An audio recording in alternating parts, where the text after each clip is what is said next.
Bienvenidos a otro micro de Herederos del Cambio, el espacio diseñado para pensar juntos el hoy, siempre mirando el mañana. Yo soy Pablo Barassi. Y yo soy Flavio Quenila. Como siempre en estos micros analizamos una temática en particular que abordan los líderes que invitamos a esta comunidad de Herederos del Cambio en sus entrevistas y en nuestras entrevistas que tenemos con ellos. En esta oportunidad vamos a hablar de estrategia y gestión de crisis, un tema que quizá más actual no puede ser en un mundo que está reconfigurándose en tiempo real. No obstante, como es un tema tan grande, como siempre en nuestros micros vamos a tomar tres ejes, tres aspectos de algo que seguramente en otros micros vamos a volver a hablar. Esos tres, principalmente son tres palabras: sesgo, escucha y propósito. Ya el primero que vamos a tocar, sesgos, representa para muchos un desafío, no solo por lo que significa, sino por lo que representa en el sentido de cómo el sesgo nos motiva y nos desafía al mismo tiempo para liderar en un tiempo de incertidumbre, como lo digo. Pablo, ¿es así como lo digo yo o me estoy equivocando realmente muy mal?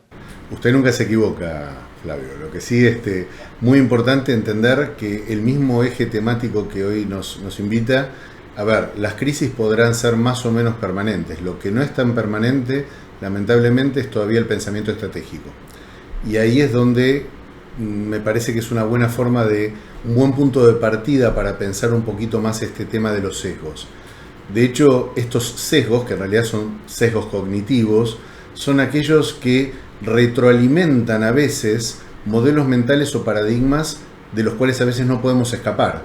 Y hay veces esos paradigmas producen las crisis y las crisis a su vez nos confirman el paradigma y el sesgo cognitivo. Es un círculo vicioso que hay que tener con qué salir, Eso, y dentro de nuestros invitados tuvimos a uno particularmente que por dónde trabajó, en qué mundo se movió, que fueron quizás mundos muy distantes entre sí y quizás muy contrapuestos entre sí también. ¿A quién destacarías?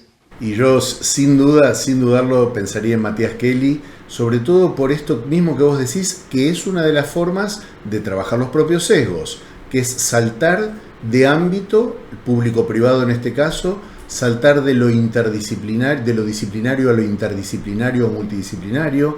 Realmente en ese caso posiblemente Matías sea uno de los mejores representantes que nos van a poder contar un poquito cómo trabajaron y cómo descubrieron que a pesar de estos sesgos se pueden encontrar nichos de valor agregado.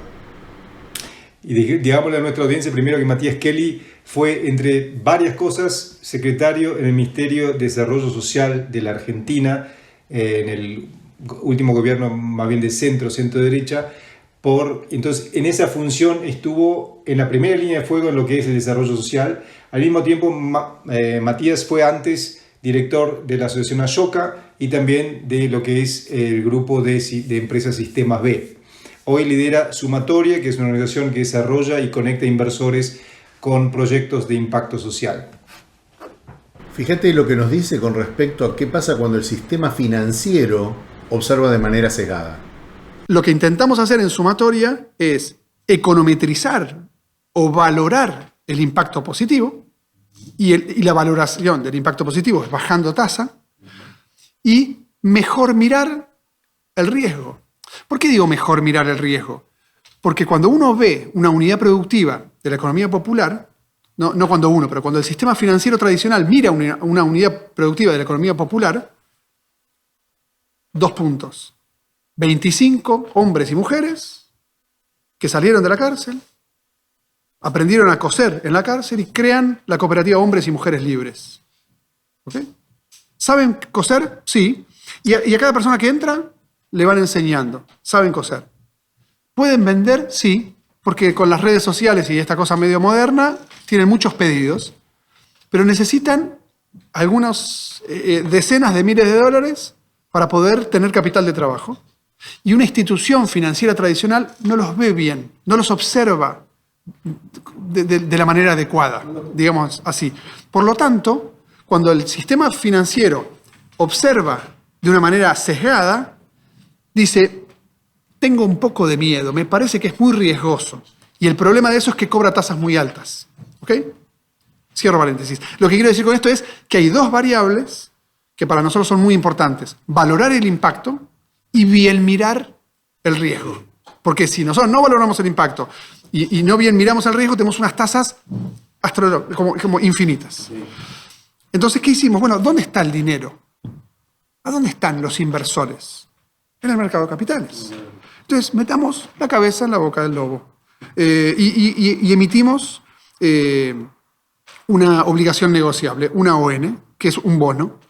Y emitimos ese bono y un banco dijo, che, me gusta lo que ustedes hacen, yo se los garantizo.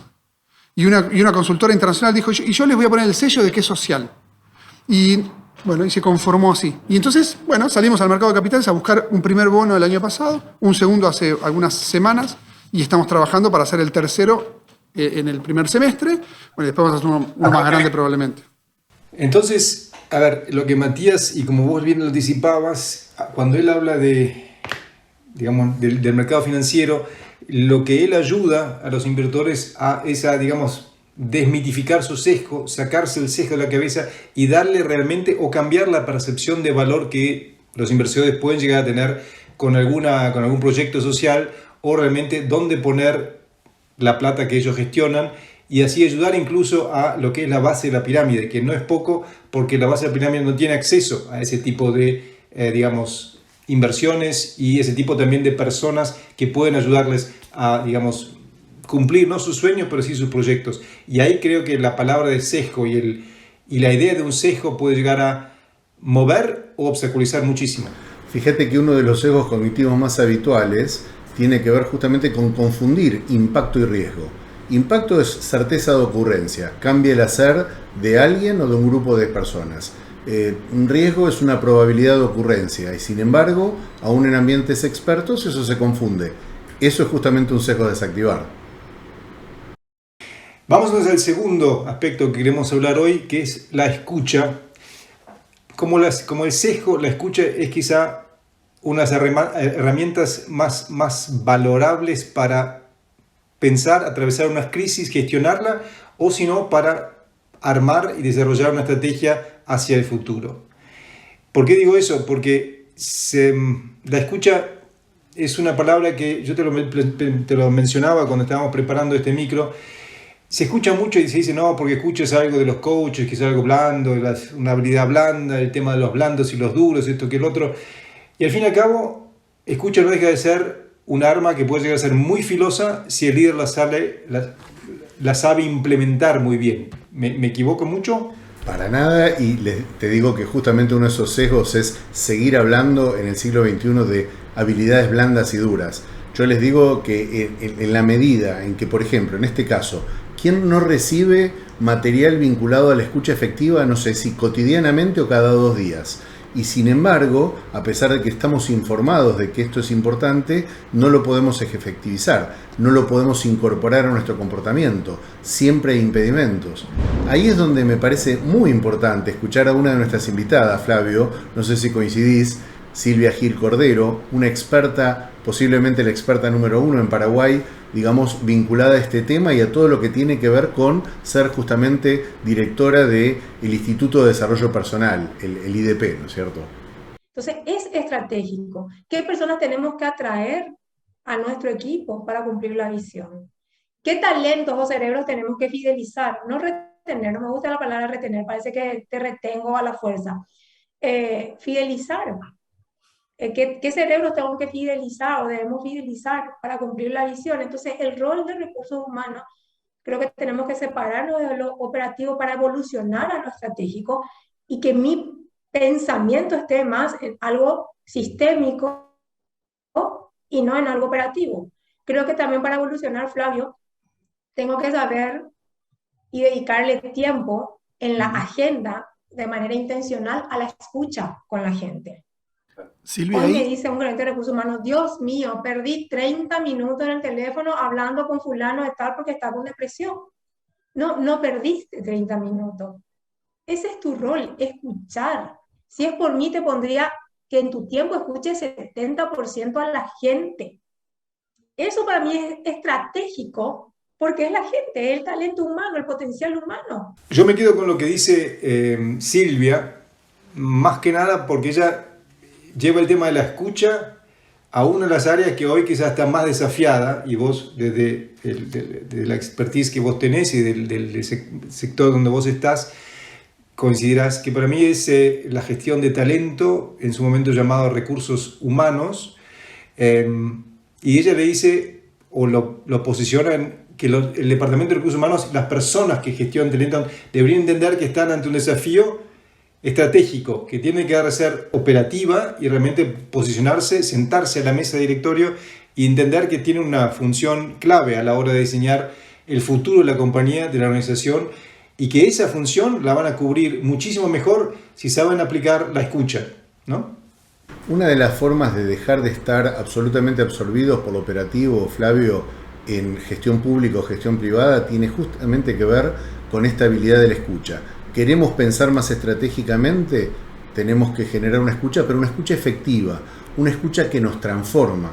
De hecho, es la escucha, además del cambio que decíamos antes, como el que decíamos con Matías Kelly, es la escucha uno de los aspectos que más transforma justamente nuestros propios sesgos cognitivos. Nos ayuda a ampliar el modelo mental y hasta a transformarlo, pero tendría que ser una escucha que incorpore.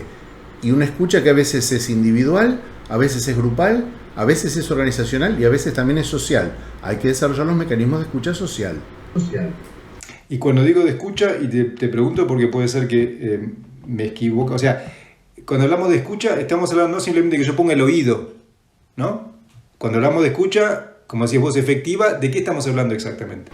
Estamos hablando de todo un mecanismo en el cual interviene el ser del líder, de la persona, y que realmente genera modificaciones y transformaciones reales. Hay estudios hermosos con respecto a cómo una buena conversación puede impactar en la motivación de una persona durante meses. Una conversación con un familiar, un entrenador, un amigo puede transformar una vida y una trayectoria personal o profesional. El tema es que tenemos que ser conscientes de eso, ¿no? Y otra cosa que debemos tener conscientes para aplicar tanto saber trabajar los sesgos como la escucha efectiva, debería ser hacia dónde nos estamos dirigiendo, cómo nos estamos transformando, hacia qué objetivo nos estamos dirigiendo, cómo estamos transformando, con qué propósito estamos transformando. ¿Por qué lo acentúo tan fuerte? Porque propósito es, como decíamos, el tercer eje que queremos hablar hoy acá en nuestro micro de estrategia y gestión de crisis. A ver, propósito es una de las palabras que en los últimos 3 años yo creo que acá de este lado del Atlántico escucho muchísimo. No sé si todos sabemos de qué hablamos cuando hablamos de propósito. Yo mismo tengo que a veces buscar una definición que sea lo suficientemente tangible y clara para poder transmitirle a quien está hablando conmigo de qué estoy hablando.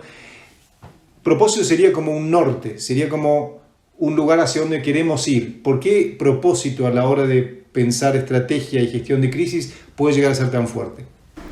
De hecho, el pensar estratégico es pensar desde una imagen final hacia lo actual. El pensamiento estratégico tiene que ver con este pensar para adelante, animarse a explorar el futuro y animarse a darle el espacio para que ese futuro emerja. Ahora, convengamos de este lado del Atlántico también que se abusa a veces de un poquito de los conceptos, se abusa un poquito de... A ver, se ha rescatado fuertemente, y yo hablaría de escucha con propósito inclusive, se ha abusado un poquito de un término que es realmente muy habitual, muy encontrado en los clásicos, aunque nos parezca mentira, y que tiene que ver con poder transformarnos en función de una imagen y un sentido. Y ese sentido lo del propósito, y el propósito indudablemente, individual o grupalmente, también alimenta el sentido. Y ahí hay uno de los invitados que nos llevó con la idea del propósito especialmente hacia una dimensión que no lo hubiésemos pensado, y él lo pudo realmente captar en una nutshell, como se dice en inglés, la importancia y la fuerza que puede llegar a tener un propósito bien anclado, en contraposición con un propósito no bien anclado. Evidentemente sabe de quién estoy hablando. Y ya sabemos a quién nos estamos refiriendo, ¿no? Porque Marcelo Scaglioni, digamos, socio fundador y CEO, digamos, de Nuevas Ideas, ha sido un ejemplo dentro de nuestros invitados de este think tank, digamos, que se encarga de pensar estratégicamente pero con ideas que anclen. De hecho, ha sido, digamos, negociador principal en el ingreso de la Argentina a la OCDE. Y ahí es donde él rescató fuertemente la noción de propósito y además con una imagen muy clara. ¿Qué te parece si lo escuchamos? Dale. El propósito es el norte hacia donde tiene que ir un barco. Es como vos tirás un barco al alta mar, si vos no sabés a qué puerto querés ir, cambian los vientos, te agarra una tormenta, te desvía, y en realidad no sabés si estás yendo bien o mal porque nunca supiste a dónde querías ir. El propósito es ese, el propósito es tu norte. Si vos tenés claro tu norte, podrás tener tormentas, te podrá fallar un poco la tripulación, los instrumentos de mando, pero sabés que tenés que ir a ese puerto determinado. Y es una herramienta extremadamente potente porque aún en medio de la coyuntura te permite saber a dónde tenés que ir e ir ajustando. Pero el gran problema que tenemos en América Latina es que no sabemos qué queremos ser como región. Y para eso esa construcción de propósito que únicamente se puede hacer a través del diálogo, tenemos que sentarnos alrededor de la mesa, los que somos parte del Mercosur, los que son parte de la Alianza del Pacífico, y decir qué queremos ser de acá al 2050. Entonces, el propósito es, digamos, el lugar hacia donde tenemos que pensar, hacia dónde queremos ir. Y cómo lo hacemos es con esos dos elementos que habían hablado nuestros invitados anteriores, que es desactivar los sesgos o trabajar los sesgos si se quiere, porque no sé si se pueden desactivar los sesgos, y por otro lado hacerlo con una escucha que vaya más allá del simple te escuché y me voy, sino que realmente se calle, aproveche los silencios para entender realmente hacia dónde puede llevar el otro que está hablando con uno y así ir en la misma dirección hacia el objetivo que antes se había definido. Y con eso generar una estrategia de crecimiento, como bien lo decía Marcelo, con el ejemplo de América Latina, que tiene todos los elementos para ganar en el siglo XXI, pero como no tiene propósito todavía está definiendo ese lugar. Si supiera y si fuera capaz de definir ese propósito, creo que América Latina podría hacerle competencia a más de una potencia en el mundo. Yo tengo confianza, digamos, en ese propósito o visión. Hemos tenido un micro sobre visión y esa visión entusiasmante de futuro que nos impulsa, nos hace ir para adelante, nos hace justamente darle sentido a los esfuerzos. Y bueno, esto, en el caso que relata Marcelo vinculado a América Latina, a mí no me cabe la menor duda, ¿no? Que hay una parte que se va a jugar ahí el partido. Se va a jugar ahí el partido, pero hay una cosa que vos dijiste recién y que me trajo otro micro que hicimos, en el cual creo que hay una de las grandes herramientas con cual el propósito puede realmente alcanzarse, porque uno, otra vez, cuando uno escucha propósito, esté donde esté, piensa en algo muy abstracto. Los datos que hablamos en aquel micro, creo que hicimos hace unas semanas, los datos, la cultura del dato, el dato que es humano, pero también nos sirve para desdramatizar cosas, nos permite quizá pensar hoy un propósito mucho más anclado en un lugar concreto, ¿no? Y pensarlo de la siguiente forma: tendremos algún tipo de desorden social, tendremos algún tipo de inmadurez institucional todavía, pero después hay datos objetivos vinculados a tener la reserva de agua potable más importante del planeta, el espacio forestado, un lugar donde no hay guerras étnicas, donde hay cosas vinculadas a racismos que están superadas simplemente porque nos hemos fusionado como crisol de razas. Bueno, todo eso es dato, eso no es un juicio. Y bueno, ahí estamos nuevamente en la línea, ¿no?